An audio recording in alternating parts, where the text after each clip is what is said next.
Para realizar la puntada festón yo lo voy a practicar con un hilito más grueso, en este caso estoy haciéndolo con hilo perlé, pero ustedes lo pueden hacer si tienen con un hilo de algodón, con lana o hilo de poliéster.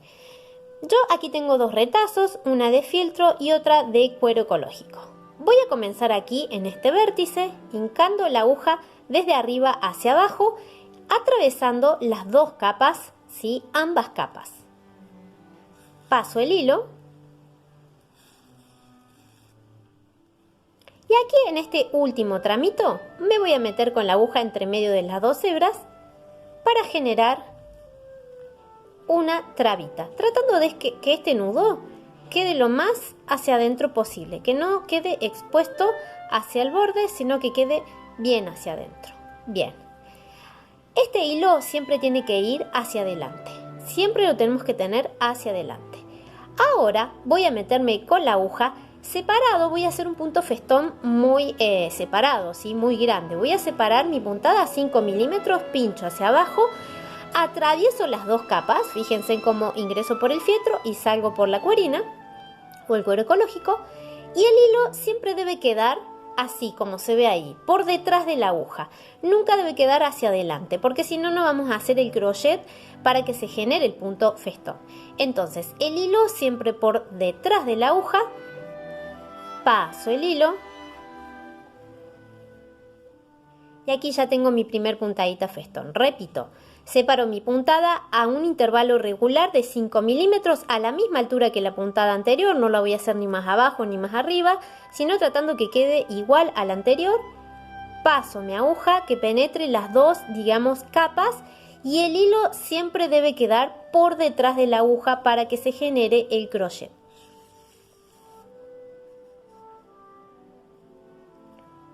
Repito nuevamente. Una puntada separadita a 5 milímetros, el hilo queda siempre por detrás de la aguja, paso la aguja, que pase por las dos capas la aguja, y ahí ya tengo mi puntadita festón. ¿Ves que es una puntadita súper decorativa que ahora le estoy haciendo únicamente con hilo, para que ustedes vean cómo es la puntada, cómo debe quedar el hilo siempre hacia atrás de la aguja pasa ahora hacia arriba, atraviesa las dos capas, el hilo pasa por las dos capas y de esta manera va decorando y además va uniendo las dos capitas. Quiero mostrarle ahora cómo sería si yo pongo una pieza de pedrería. En este caso lo voy a practicar con una perla número 3, ¿sí? Voy a practicar el punto festón, pero ya no con hilo, sino con una perla número 3. Voy a llevar la perlita bien pegada donde terminó la última puntada. Y ahora voy a separarme de este último punto 3 milímetros porque es el ancho de la perla. La perla mide 3 milímetros de diámetro, entonces mi puntada debe equivaler al ancho del material. ¿Sí? Recuerden que el hilo siempre debe quedar detrás de la aguja. Paso el hilo, le doy tensión, acomodo y ahí tengo ya una perlita colocada en el punto festón. Enhebro nuevamente una segunda perla. La llevo, la voy a acomodar bien pegadita a la última perla que coloqué y voy a separar mi puntada 3 milímetros, que es el diámetro o el ancho del material. Penetro las dos capas, acomodo que el hilo siempre quede detrás de la aguja, eso es muy importante.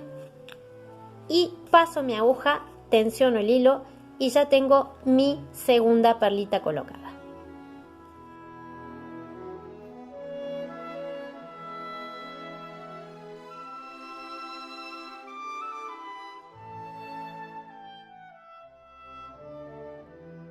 Para rematar la puntada festón simplemente voy a hacer unas 2 o 3 puntaditas en el último punto donde quedé, ¿sí? Voy a hacer una puntadita más y ahí directamente corto al ras.